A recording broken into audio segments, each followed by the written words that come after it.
What's going on, guys? How y'all doing tonight? This is the Club of the Man 1993, and we are here live for my AEW Fight for the Fallen 2020 live review. This was, of course, just a other kind of pay-per-view caliber special episode of Dynamite. Of course, next week we go back to regular Dynamite. Of course, Fight for the Fallen did take place last year. Of course, I think this one, they kind of, I'm not sure if they did Fight for the Fallen because, obviously, the main event of Jon Moxley and Brian Cage got delayed a week because Moxley had to be quarantined for 2 weeks due to his wife being diagnosed with the current virus going on right now.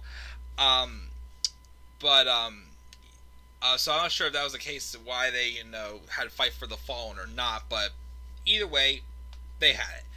So again, I'm treating this like a pay-per-view review. Well, not completely because I didn't do graphics for every single match, but just some little bit special.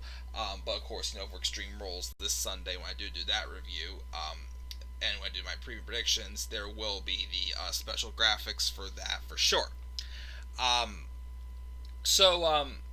But let's talk about Fight for the Fallen.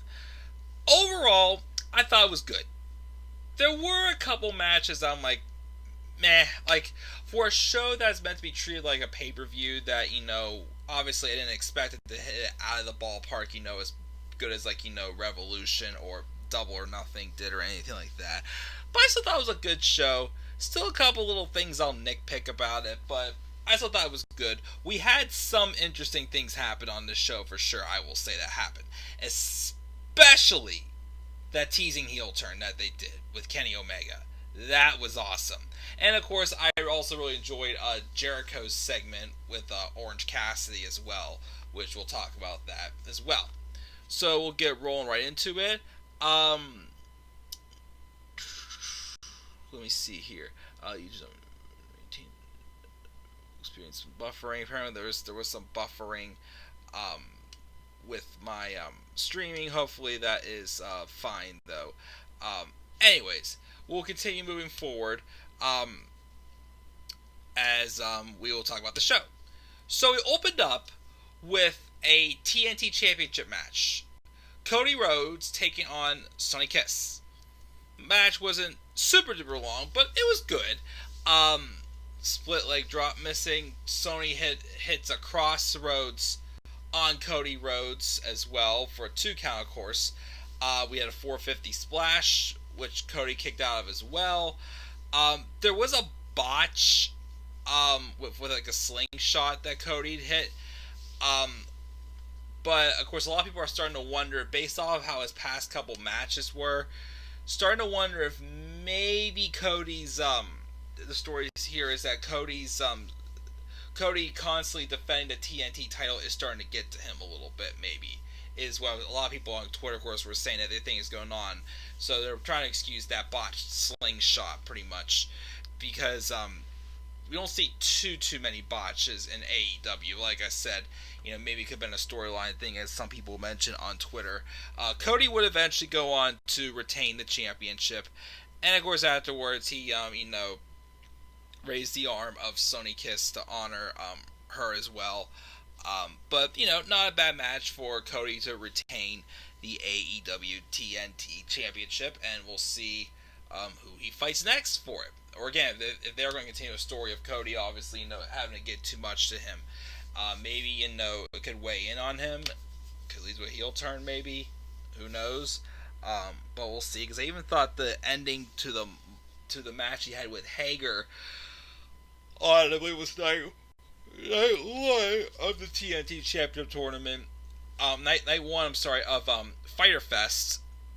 I even thought that ending was a little bit odd. Like I said, maybe they're teasing some type of story going forward with Cody Rhodes and the TNT Championship. Again, maybe since he's trying to be a fighting champion, maybe that's why, there's maybe things are starting to get to him a little bit. Who knows? We'll just see in the upcoming weeks.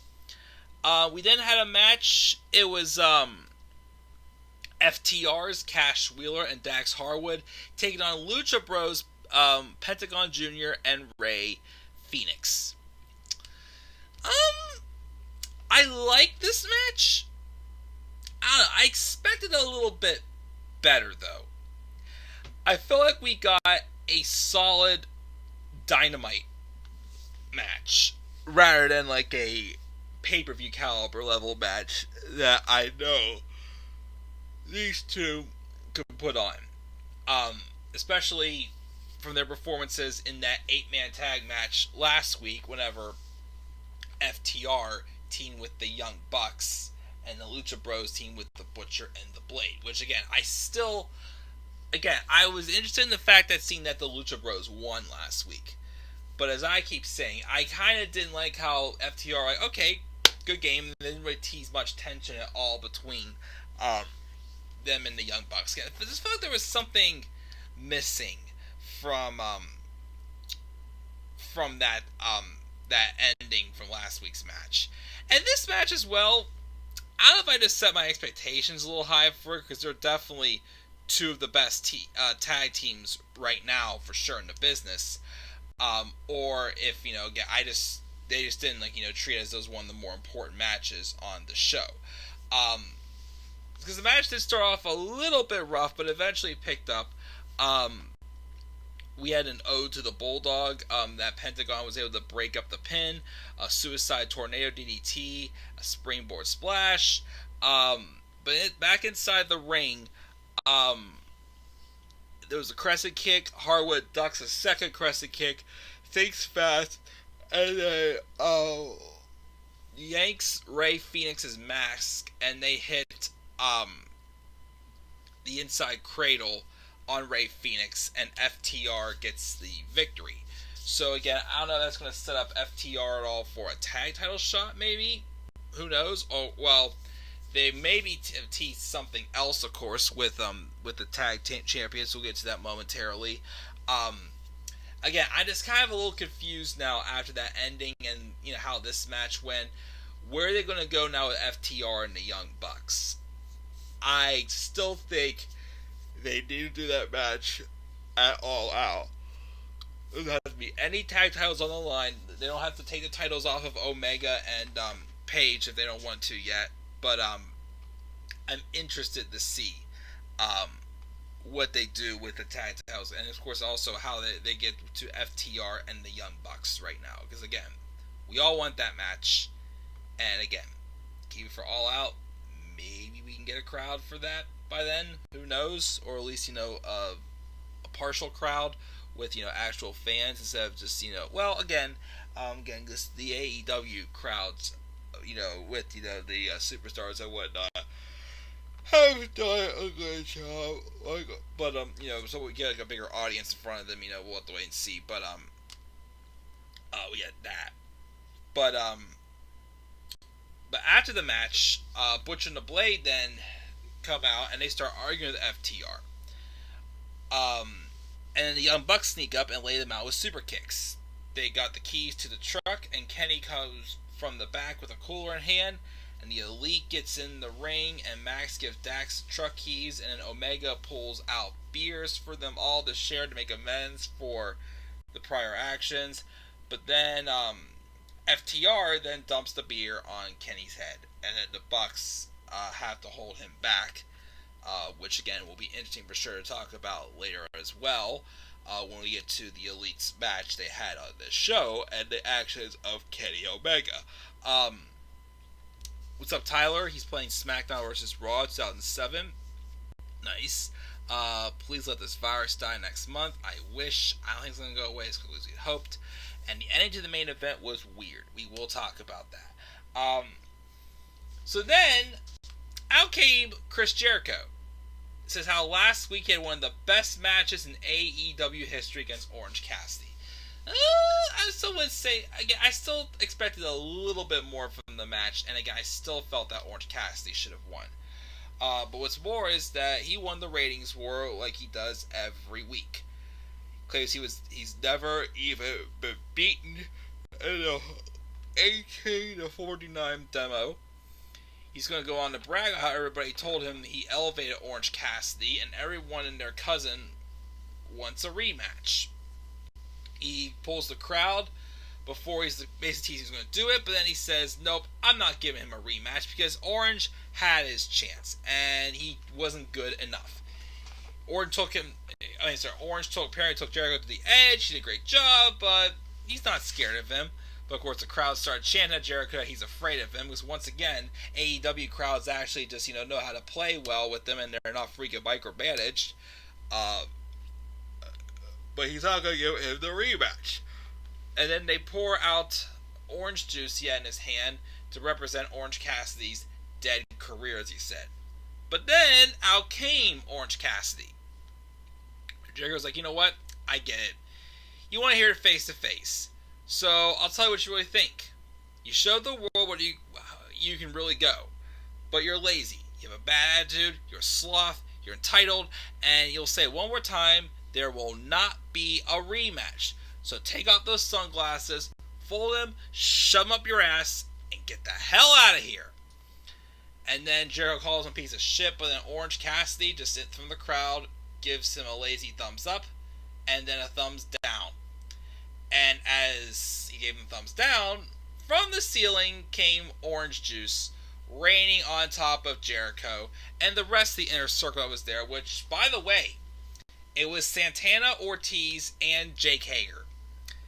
I was surprised to see Jake Hager because I thought his actions he had in the TNT Championship match, I thought that was meant to suspend him and write him off. Well, unless his suspension was over, so I thought he was suspended for his accusations he had. Unless if something else happened with that, I don't know. But basically, Jericho gets orange juice jumped on him, and Inner Circle are just freaking out, and then Jericho's mad though because he starts yelling at Cassidy, saying like, you're ruining my jacket. It's $7,000. Going back to, of course, when he had this man over here rip up his light up jacket, and it's how he owed him $20,000. So kind of, in some ways recycling it, but making it work really well. And then Jericho's like, give me a towel, I need to dry off. And that's how with Orange Cassidy's face on it. And of course, when Jericho joined him on commentary, still freaking out about the orange juice, he said that he asked for this. Orange Cassidy is gonna get a rematch, which, okay. Still thought I keep saying I still thought they should have just given Orange the victory last week. I thought his match with Jericho was good. To me though, it was like kind of repetition of what we got when he had the match with Pac at Revolution, but I felt like it was the same thing and didn't really go anywhere different, I thought. So I'm not sure why they're doing a rematch and why they could have just had Orange defeat him to begin with, but still should be a good match, and we'll see where it goes. So we're gonna get that rematch. Jurassic Express were interviewed backstage for their match. Marco Stunt explains how the Inner Circle getting soaked in orange is funny. Luchasaurus cuts him off to be serious, though. After 65 million years, a dinosaur finds a chance to wrestle the Elite, and there's nothing funny about that.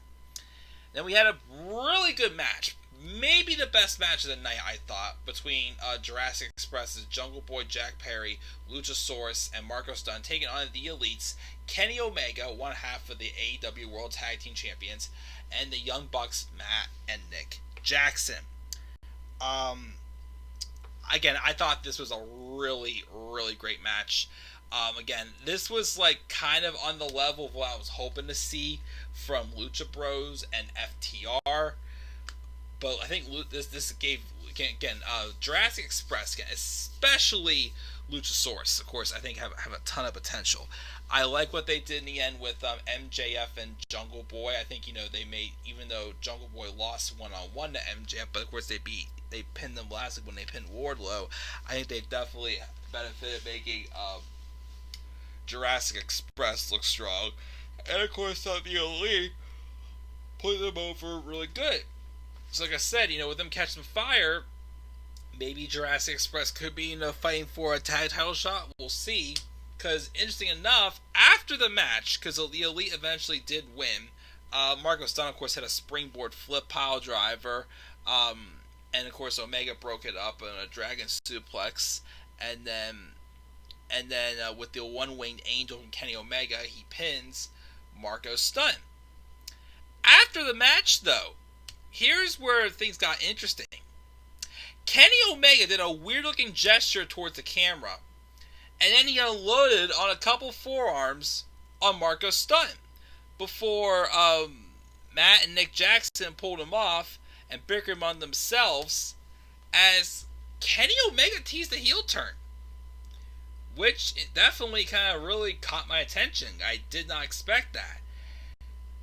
Could this be just to tell the story pretty much? Kind of like how I said earlier, if the botch that Cody Rhodes had in his TNT Championship match was on purpose, kind of tell a story that's starting to get to him. Well, what if since Luchasaurus put up a really darn good fight, what if that was Kenny Omega starting to feel a little threatened and paranoid? Same with FTR or the Lucha Bros as well. They don't know them as well as he knows, of course, the Young Bucks. So, what if he's just trying to get a little edgier to protect himself from losing the tag titles? Put over a babyface tag team. But, I was surprised by that. Definitely caught me off guard. And, I'm very interested to see where they go with Kenny Omega. If they are going to turn him fully heel or not. We'll just have to wait and see, though. Hikaru Shida was interviewed. How she's game to give Nyla Rose a rematch, but if anybody else wants a shot, come get her, basically, she said. Then we have Jon Moxley get a promo talking about the last couple weeks haven't been the best. Of course, you're referring to how his wife got sick, but he gets to go out there and purge his feelings for the AEW World Title match. He's wearing a Danny Havoc shirt who's recently passed away, and he says how Taz says he can't hit the Paradigm Shift on Brian Cage because of how muscular he is. That's fine. Since Brian Cage has recently had a recently repaired bicep, and caused him with 5 months of action, he'll just tear it right back up again. Basically, give him a painful message that Moxley had whenever he had his torn tricep for a decent amount of 2018. So we'll see what happens in the main event we get to there.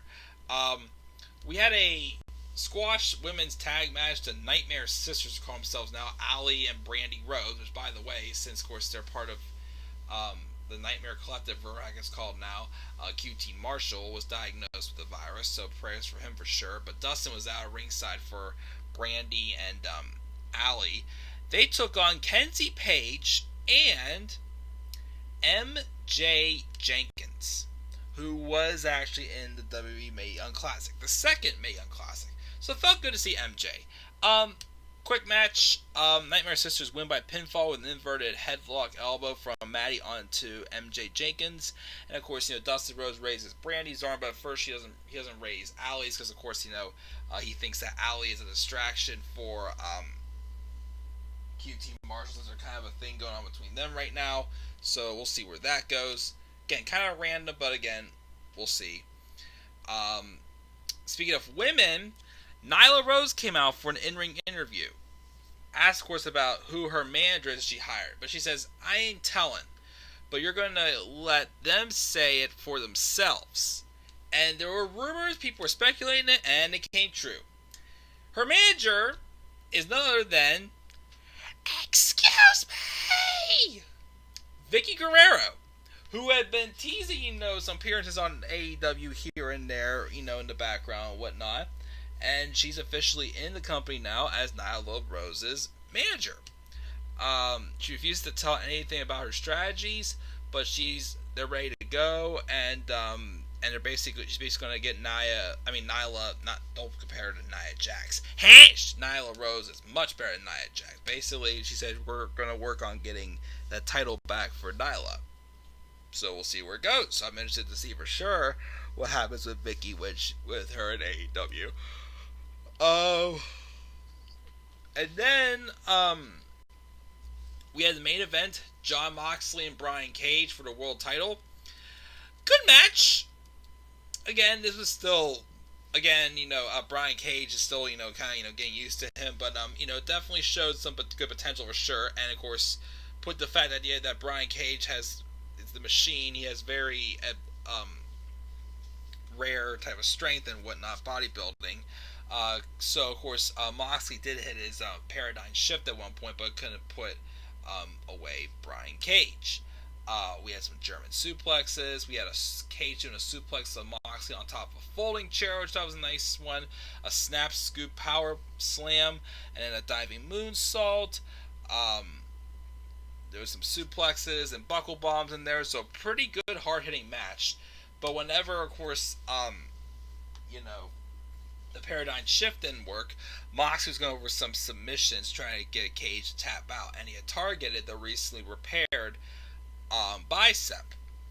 But then the strange part came whenever Taz threw in the towel when Moxley was about to basically rip up Brian Cage's bicep again. Which kind of kept me a little head scratching. I mean, yeah, I don't know if I would want to see Brian Cage tap out yet, but having him do this felt like kind of a little bit of a waste, because after the match, not only did Brian Cage attack Moxley, Darby Allin returned and came after the guy who had written him off TV, Brian Cage. So they're teasing a match between them at All Out. But again, the thing that still gets to me a little is why waste a random title match just to not have a conclusive ending. Well, they did, but this had to have Taz throw in the towel for Brian Cage. I don't know. I thought that was a bit off, but who knows? I'm thinking we're probably going to be seeing Brian Cage and Darby Allin at All Out. Still going to say Jon Moxley and MJF for the world title, and I think MJF would win. If not, do the rematch with Moxley and Jericho. I don't know why Jericho hasn't gotten the rematch for the title yet, but we'll have to wait and see. But yeah, that's gonna do it, guys. That's my review of Fyter Fest. Gave it a beat.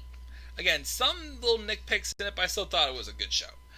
Tyler said he only watched AEW. Same here. Homer Simpson, why you little? I hate how now mystery partners are someone who will see. I'm not sure what he meant by that, but yeah, for sure. That's going to do it for my review of Fight for the Fallen. Again, gave the beat. That was a good show. Couple little dips, but some stuff intrigued me. Again, especially that match, the Elite and Jurassic Express. And of course, they teased Kenny Omega heel turn. So guys, what were your thoughts on Fight for the Fallen? Be sure to leave your comments down in the comment section below. And be sure as always to slap a like on the video, subscribe or comment on my channel, follow me on Twitter at DemandAirBronny3. Go take my shower before I go to bed. If it's done exporting before I go to bed, I will upload the next part of my Harry Potter and the Order of the Phoenix PC gameplay. But until then, guys, I will see you tomorrow night for my NXT live review, and then I'll do SmackDown and then Extreme Rules preview predictions over the weekend, and then of course Sunday I will do, of course if I'm not too tired when I get home, I will do a review on Extreme Rules. So guys, once again, give it a B, slap like on the video, subscribe or comment on my channel, follow me on Twitter at DemandAirBronny3. Until then, guys, I will see you all later. Have a good night and stay safe as always. Peace out, everybody.